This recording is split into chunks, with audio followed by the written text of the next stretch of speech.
Assalamualaikum warahmatullahi wabarakatuh. Ketemu lagi dengan Bu Lisa. Di sini Bu Lisa mau menjelaskan mata pelajaran akidah akhlak. Silakan didengarkan, dipahami. Kalau tidak bisa, silakan ditanyakan, ya. Bu Lisa akan menjelaskan tentang iman kepada hari akhir. Itu pengertian beriman kepada hari akhir. Beriman kepada hari akhir adalah percaya dengan sepenuh hati bahwa suatu saat alam semesta dan seisinya akan hancur dan berakhir. Kehidupan selanjutnya di alam akhirat. Kemudian akhirat tiada pernah berakhir. Kehidupan dunia hanya bersifat sementara. Yang kedua, dalil beriman pada hari akhir ada dua. Yang pertama dalil akli, yaitu para pakar ilmu pengetahuan mengatakan bahwa matahari sebagai sumber energi dalam bentuk pola api yang sangat besar dan sangat panas suatu saat akan kehilangan cahayanya. Mula-mula ditandai dengan keadaan yang semakin mengecil karena setiap detik matahari kehilangan beratnya sekitar 4 juta ton. Lalu habis dan jelaslah gelap gulita alam semesta beserta isinya, termasuk bumi yang kita tempati. Disinilah alam semesta mengalami kehancuran yang disebut pada hari akhir atau hari kiamat. Yang kedua, dalil nakli terdapat dalam Quran surat Al-Hajj ayat 7, yang artinya, dan sesungguhnya hari kiamat itu pastilah datang, tak ada keraguan padanya, dan bahwasanya Allah membangkitkan semua orang di dalam kubur. Dalil nakli itu dalil yang bersumber dari wahyu, yaitu dari Al-Quran ataupun hadis. Yang C, macam-macam alam gaib yang berhubungan dengan hari akhir. Yang pertama, alam barzah. Apa itu alam barzah? Yaitu alam kubur, tempat manusia meninggal dunia. Kemudian yaumul ba'ats, yaitu hari bangkit manusia dari alam kubur.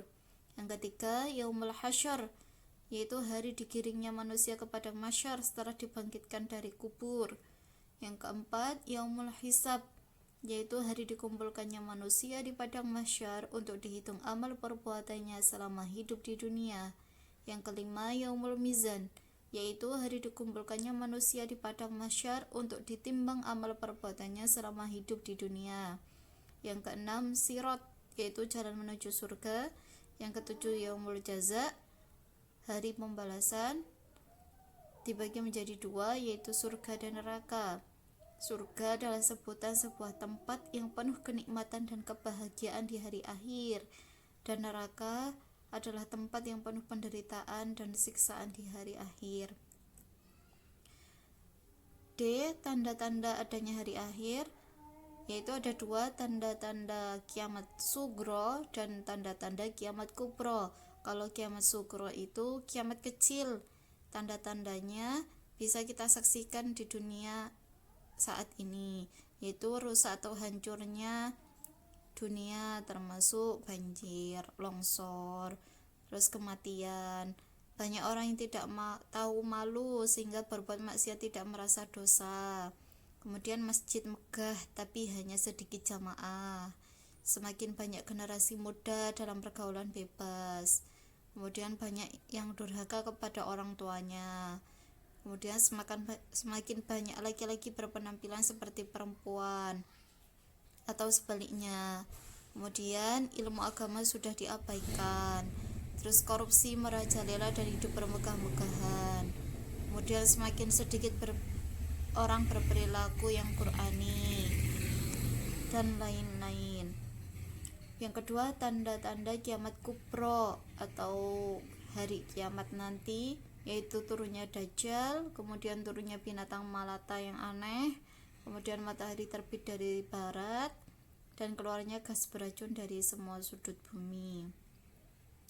Yang E, perilaku yang mencerminkan beriman kepada hari akhir. 1. Menjaga pikiran, sikap, dan perilaku dari akhlak tercela. Kemudian meningkatkan keimanan dan ketakwaan kepada Allah. Dengan apa? Dengan sholat, dengan puasa, mengikuti pengajian, kemudian memperbanyak zikir dan sholawat, terus selalu membaca Al-Quran, terus bergaul dengan orang-orang sholih, mengembangkan potensi diri, dan memupuk tali persaudaraan dan silaturahim. Sekian yang dapat saya sampaikan, kurang lebihnya mohon maaf yang sebesar-besarnya. Akhirul kalam, wallahul muwaffiq ila aqwamit thoriq. Wassalamualaikum warahmatullahi wabarakatuh.